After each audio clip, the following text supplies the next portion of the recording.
Hello guys and good morning.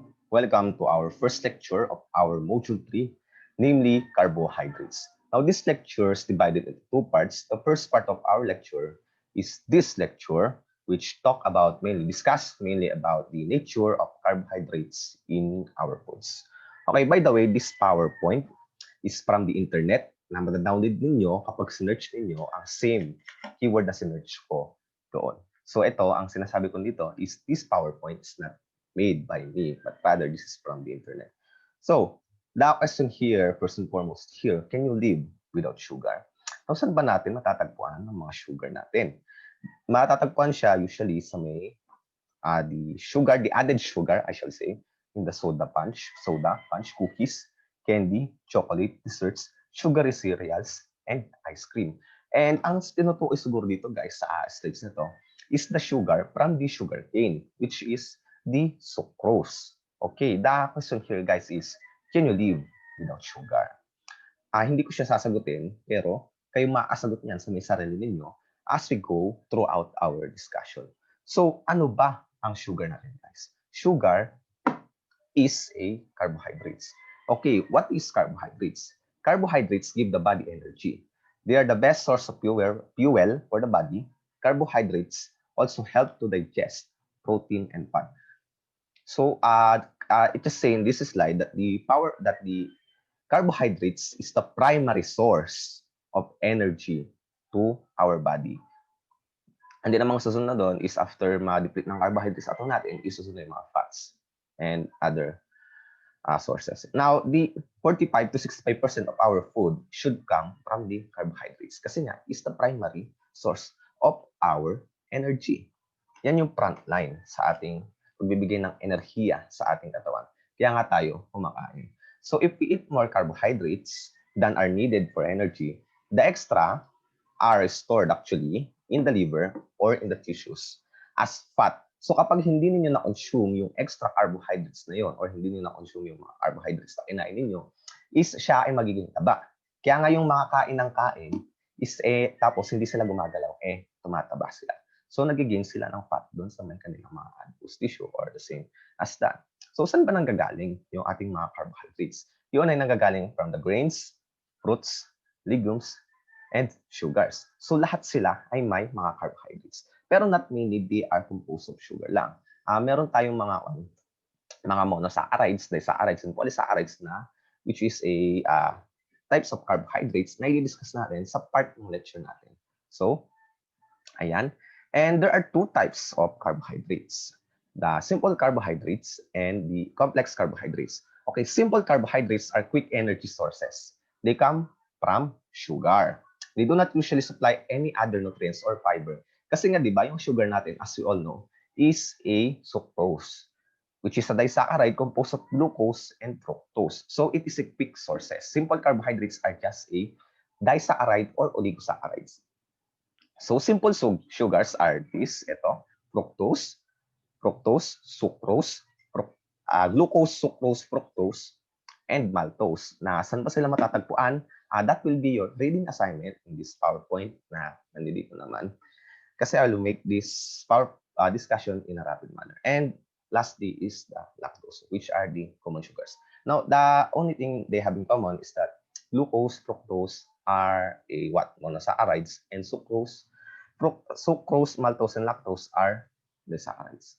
So, the other type of complex carbohydrates are nanggagaling sa mga pastas, rice, and breads natin, which gives a longer lasting energy as well as other nutrients and fiber that the body needs. They are a better choice.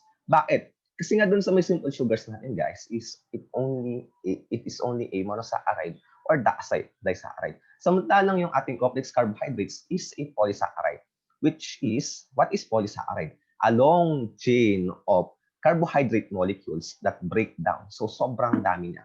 And it will yield more energy than the simple carbohydrates natin. So, nagagaling siya sa mga starchy foods natin, which we all know that the starch is composed of glucose, a homopolysaccharide with a branch chain, na nagbibigay ng mga katawan sa mga energy sa ating katawan natin as a form of ATP. So, Ano bang mga recommendations, guys, para makaon natin? Para mag-yield tayo sa mga in terms of when we are eating carbohydrates. So, eat less foods with added sugar. As discussed earlier, when we say sugar, it is a sucrose. So, ano bang makakainin natin?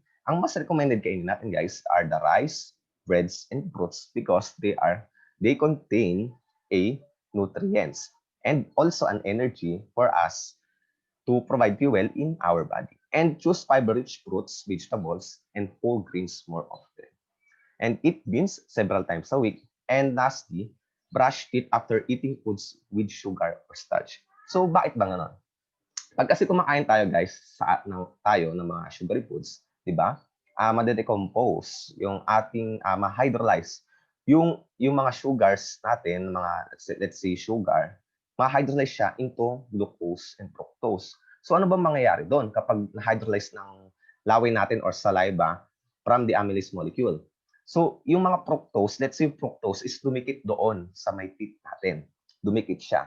Then we have this bacteria in our mouth, also known as Streptococcus mutans, which converting the fructose into lactic acid, by which the lactic acid decreases the pH of our mouth and thus dissolving or reacting with the calcium phosphate in our teeth, creating a cavity. So therefore, para mawala iyon, is we need to brush our teeth after eating foods with sugar and starch para maiwasan natin ang mga tooth decay. So ganun. The no sugar challenge is, nandito lang naman siya sa may PowerPoint, guys. Pero, kung gusto niyo siyang gawin, gawin ninyo. Kasi nga yung sugar natin is, bakit ba ganun? Ba't ba natin kailangan ng less sugar? Kasi nga, guys, baka kasi magkaroon tayo ng diabetes. Hindi kayanin ng insulin natin na nagsisintesa sa may pancreas natin na maaari magkalit doon. Kasi nga, bakit ba tayo kain ng sugar? Pag kasi kumakain tayo ng sugar, guys, i-share ko lang, is nagsisynthesize tayo sa ating utak natin or sa ating brain ng neurotransmitter, which is dopamine. Dopamine is a good feeling hormone that your brain will tends to crave more. So once na kumain ka ng sugar, your brain's telling you that to eat more kasi masarap siya, nagsisynthesize siya ng dopamine. So nakaka-addict. Kaya nga sarap na sarap tayo sa mga candies and chocolates na hindi natin iwasan. Kasi nga, dahil doon sa may mga nalasahan natin. So, ganun. And, guys, mabubuhay naman tayo and makakapag-yield pa nga ng energy and maiwasan din ang decay kapag hindi tayo nag-sugar or nag-table sugar, such as sucrose. So, mga ganun. Ngayon, paano ba natin malalaman kapag merong sucrose or added sugar yung mga kinakain natin? First and foremost, check the food label. Meron at meron yan. Saan ba makikita yun? Sa my nutrition facts. Actually, meron pa ako dyan. Pero ngayon, dito, kung titingnan niyo sa my nutrition facts na ito, dito sa may strawberry jam natin, is kung makapansin niyo, ang unang kasi tinitingnan, guys, share ko lang, is the sugar content. Kapag bumibili ako ng mga tinitimpla such as Ovaltine, gano'n, or anything na pwedeng may nutrition facts, isang unang tinitignan ko is yung sugar. Kasi nga, sa may ko natin, sa may sugar natin, table sugar natin, ang recommended lang is only approximately 3 teaspoons or approximately less than 35 grams yata, mga ganun. So, mini-measure ko siya per servings and tinitignan ko kung ano yung added sugar. Kasi nga, guys, remember, as we madidiscuss natin sa next lecture natin, there's a distinction between total carbohydrates and sugar. Carbohydrates na i-discuss mamaya. So that ends of the lecture 3 for carbohydrates part 1. And for our next lecture, guys, is pag-usapan natin yung molecular viewpoint of our carbohydrates such as the monosaccharide, disaccharides. Dito natin mas pagkaano ng Indian. Now, ang diniscuss ko lang kanina is just an introduction. So, that's it for our lecture part 1, guys, for carbohydrates, and see you in the next part, and goodbye.